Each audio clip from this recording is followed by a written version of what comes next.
आजची शोकसभा आपल्या महाराष्ट्र राज्याचे दिवंगत उपमुख्यमंत्री आणि आपल्या सर्व जनतेचे लाडके नेते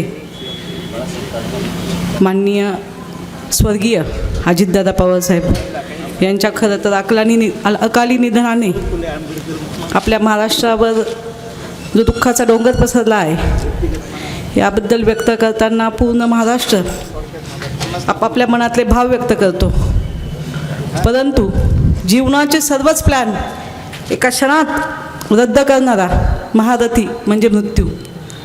आणि हा मृत्यू जेव्हा येतो त्यावेळी कुठली पूर्वकल्पना ही आपल्या जीवनामध्ये आपल्याला नसते. अशीच काहीतरी घटना 2 दिवसापूर्वी आपल्या सर्वांचे लाडके नेते अजितदादा यांच्याबद्दल घडली. खरं तर 1-2 वर्षापूर्वीच्या काही बातम्यांमध्ये आपण बघत होतो की आदरणीय पवारसाहेबांचा उत्तराधिकारी कोण ही विचारणा करणारे पूर्ण महाराष्ट्र आज खरं तर अजितदादांचा उत्तराधिकारी कोण ही विचार करणारी वेळ आज खरं तर या महाराष्ट्रावर आली आहे. पक्ष कुठला किंवा नेता कुणाचा हे महत्त्वाचं नाही. आपण बघितलं 2 दिवसापूर्वी ज्यावेळी त्यांचा अंत्यविधी विद्याप्रतिष्ठानच्या मैदानावर झाला, जो काही जनसमुदाय आपण सगळ्या महाराष्ट्राने बघितला, खरं तर त्या महाराष्ट्राच्या मातीतला एक नेता नव्हे तर सर्वसामान्यांच्या मनातला राजा तिथे स्वतःच्या आयुष्याचा शेवटचा क्षण त्यांची चिता जळत असताना मी आजपर्यंत माझ्या उभ्या आयुष्यामध्ये इतके नेते इतके महान व्यक्ती जाताना बघितले, त्यांचे अंत्यसंस्कारही बघितले. आपण सर्वच माणसं चितेला अग्निराग दिल्यानंतर परतीच्या दिशेने निघून जातात. घरचे कुटुंबीयसुद्धा अगदी जीवाला जीव देणारे एकमेकांना प्रेमाने सांभाळणारे लोकसुद्धा स्मशानातून चितेला अग्नी दिल्यानंतर निघून जातात.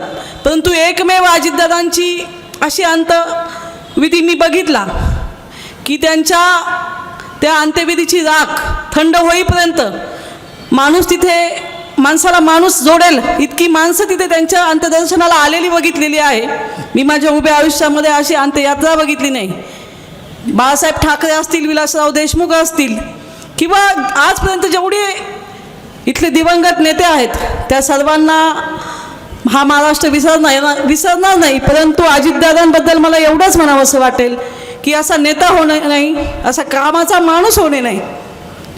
मी एक त्यांचे विठ्ठलजी मणियार आहेत, त्यांचे सहकारी, त्यांचं वाक्य ऐकलं मी काल. दादांचे आणि साहेबांचे मतभेद एवढेच की दादा हे विकासाबरोबर जाणारे होते आणि साहेब हे पुरोगामी आणि डाव्या विचारसरणीला धरून पुढे जाणारे होते. परंतु दादांनी विकासाचा मार्ग निवडला. या महाराष्ट्राची मातीतला प्रत्येक माणसाला त्यांनी सुजलाम सुफलाम करण्यासाठी काम केलेलं आहे. माझ्या वैयक्तिक आयुष्यामध्ये सुद्धा दादांचा माझ्यावर एक सहकार्य आहे. मी कायम दादांना त्या बाबतीत धन्यवाद देईल. आणि मी खूप छोटी आहे माझ्या वयाच्या ह्या सगळ्या अनुभवामध्ये मला एक नक्कीच जाणवलं की आपल्या महाराष्ट्राला चांगल्या माणसांची गरज असताना परमेश्वर कायम आपल्याबरोबर रडीचा डाव खेळतो. इथे शिवाजी महाराजांना सुद्धा कमी वयात आपल्या महाराष्ट्रातून जो काम करणारा माणूस आहे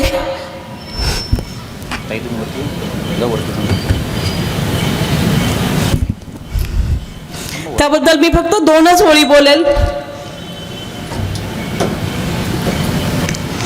जशी सिंधुताई बोलल्यात की बाबा या महाराष्ट्राच्या मातीमध्ये मोठं होण्यासाठी मरावं लागतं. अगदी खरं आहे. आपल्या महाराष्ट्राच्या मातीमध्ये आपण बघतो साऊथ इंडियन लोक ज्या दक्षिण भागामध्ये आपण दाक्षिणात्य भारताला बघितलेलं आहे की जयललिता असतील किंवा बरेच दिवंगत नेते असतील की त्यांच्या जाण्याने पूर्ण त्यांचे राज्य हळहळले आहे. तसेच आपल्या अजितदादांच्या बाबतीत मी काल परवापासून बघती आहे. मी त्याबद्दल एवढंच बोलेल की तुला ना देवा पाहवतच नाही, तुला ना देवा पाहवतच नाही, मराठीचा वैभव तुला रुचतच नाही. महाराजांना देखील तू अवेळीच नेलं, महाराजांना देखील तू अवेळीच नेलं. शंभू राजास तू देवा गनिमाच्या हाती दिलं. भावकीच्या डावातून प्रमोद महाजन हिरावले. दिलदार खानदानी विलास राव देशमुखांना तू घेरले. मराठी प्रज्ञेची तुला देवा चिडच दिसते.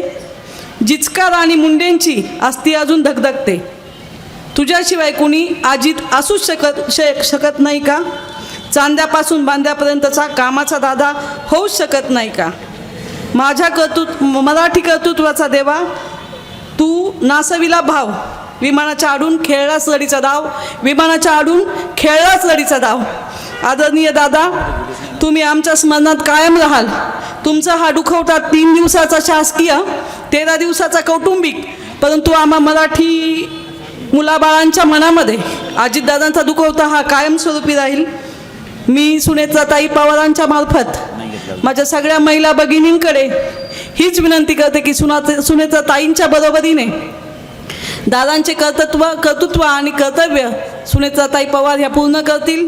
आपण सगळ्याच माता भगिनी ताईंना त्यांच्या कामासाठी शुभेच्छा म्हणणं योग्य नाही, परंतु दादांच्या सारखं कर्तृत्व ताईंच्या अंगी यावं हीच परमेश्वराकडे प्रार्थना करते. आणि अजितदादा, तुम्ही कायमची स्मरणात राहाल आमच्या महाराष्ट्राच्या. मी माझ्या नाईकवाडी कुटुंबियांच्या वतीने, धुमाळ कुटुंबियांच्या वतीने तथा अकोले नगरपंचायत, अहिल्यानगर भाजपा आणि महिला मोर्चा प्रदेश भाजपाच्या वतीने अजितदादांना भावपूर्ण श्रद्धांजली अर्पण करते. सत्तेचं काय, सत्ता आज आहे उद्या नाही, परंतु दादा तुम्ही कायम सर्वांच्या मनात असाल. तुम्ही कायम आमच्या सर्वांच्या मनात जिवंत राहाल. ओम शांती. साई दृष्टी नेत्रसेवा चष्माघर अकोले शहरातील सर्व अत्याधुनिक सुविधा उपलब्ध असलेले एकमेव अद्ययावत शोरूम म्हणजेच साई दृष्टी नेत्रसेवा चष्माघर.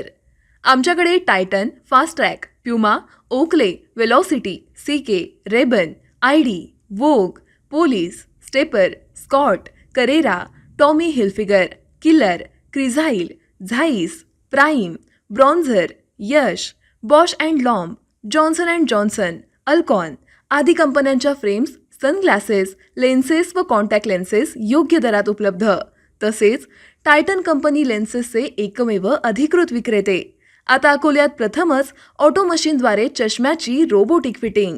प्रोग्रेसिव्ह चष्म्यासाठी डोळ्यांचे व चष्म्याचे अचूक मोजमाप करण्यासाठी जाईस कंपनीचे सॉफ्टवेअर असलेला ॲपल कंपनीचा टॅब. तज्ज्ञ ऑप्टोमेट्रिस्टकडून कॉम्प्युटरद्वारे डोळ्यांची मोफत तपासणी, डोळ्यांची मायक्रोस्कोपिक तपासणी, काच बिंदूचे अचूक निदान करण्यासाठी डिजिटल टोनोपेनद्वारे डोळ्यांचे इंट्राऑक्युलर प्रेशर मोजणे, पॅकीमीटरद्वारे बुबुळाची जाडी मोजणे, कॉन्टॅक्ट लेन्सेसच्या अचूकतेसाठी कॅरेटोमीटरद्वारे बुबुळाचं मोजमाप करणे आदी अत्याधुनिक सुविधा उपलब्ध असलेले अकोले शहरातील एकमेव चष्माघर. आपल्या अनमोल डोळ्यांच्या समस्येसाठी बिर्ला आय हॉस्पिटल नाशिक यांच्या माध्यमातून तज्ज्ञ डॉक्टर दर गुरुवारी सकाळी 10:30 ते 3:30 पर्यंत साई दृष्टी नेत्रसेवा चष्माघर इथे उपलब्ध राहतील. आमचा पत्ता साई दृष्टी नेत्रसेवा चष्माघर, अकोले बसस्थानकाच्या मागील बाजूस जय महाराष्ट्र हॉटेलच्या पाठीमागे, अकोले, तालुका अकोले, जिल्हा अहमदनगर. संपर्क 91 36 52 93 93.